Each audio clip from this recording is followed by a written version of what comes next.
Chers frères et sœurs en Christ, notre méditation pour aujourd'hui est tirée de l'Épître aux Galates, chapitre 6, versets 1 à 6, dont le thème est « Observez dorénavant le commandement de l'amour ». Comme nous le savons tous, cette épître a été écrite par l'apôtre Paul pour les chrétiens à Galatie, en Turquie actuelle. Il les a mis en garde contre les faux docteurs qui ont exigé que les membres de l'Église soient encore soumis à toutes les lois de Moïse, dont la circoncision pour être sauvés. Alors, dans sa lettre, comme si l'apôtre Paul leur disait, depuis ce temps, vous vous êtes soumis aux lois de Moïse, mais vous n'avez point trouvé le salut. Vous n'avez pas reconnu le Messie. Donc, observez dorénavant la loi de Christ, le commandement de l'amour. Voici alors le premier message de la parole de Dieu pour aujourd'hui.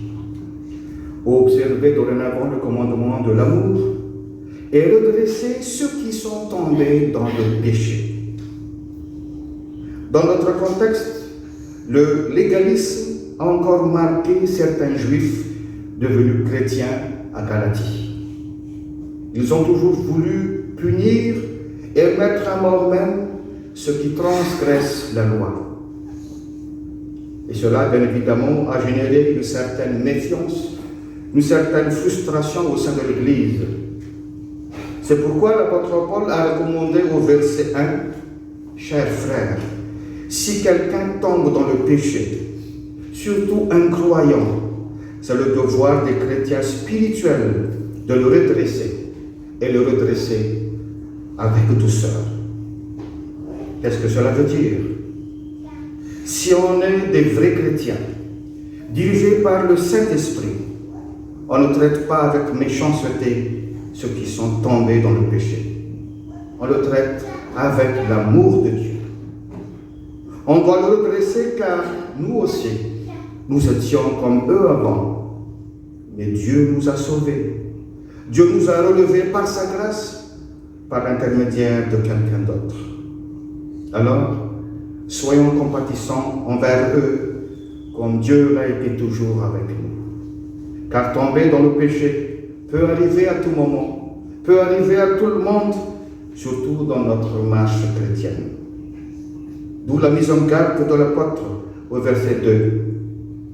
« Veille sur toi-même, de peur que toi aussi, tu ne sois tenté. »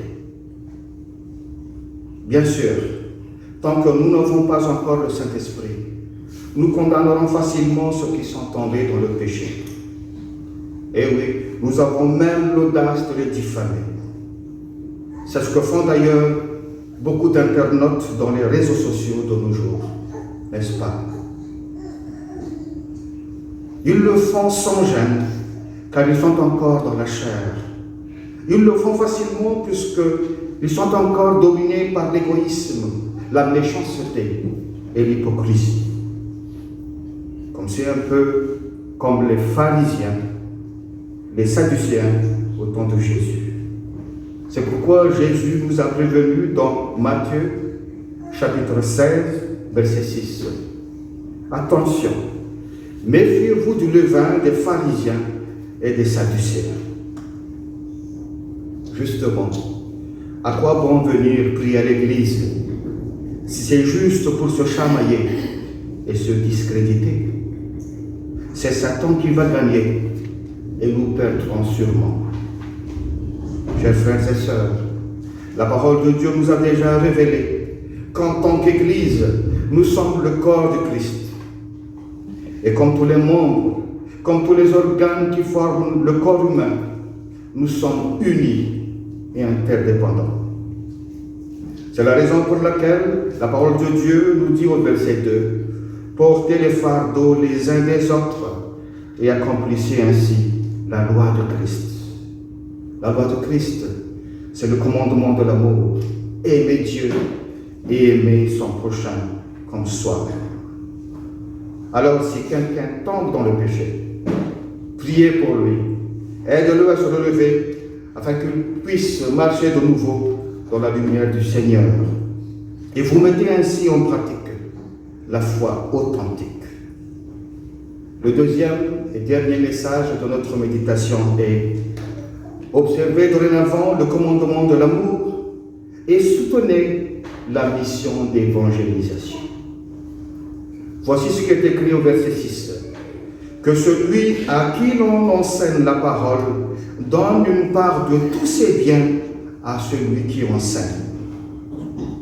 Chers amis, la mission d'évangélisation représente aussi des dépenses en numéraire et en infrastructure. Sinon, Jésus-Christ lui-même n'aurait pas désigné un trésorier parmi ses apôtres. Ce n'est pas par caprice que l'apôtre Paul a demandé ce soutien aux serviteurs de Dieu ainsi qu'à la mission d'évangélisation, car il parle aussi de son propre ministère. Dieu merci, l'apôtre était soutenu financièrement par plusieurs églises pendant ses voyages missionnaires. Voici quelques-unes. L'église d'Antioche, en Turquie, qui a pris en charge l'envoi de Paul et de Barnabé pour leur premier voyage missionnaire. Actes 13, 1 à 3. L'église de Macédoine, au nord de la Grèce actuelle, qui a soutenu le deuxième voyage missionnaire.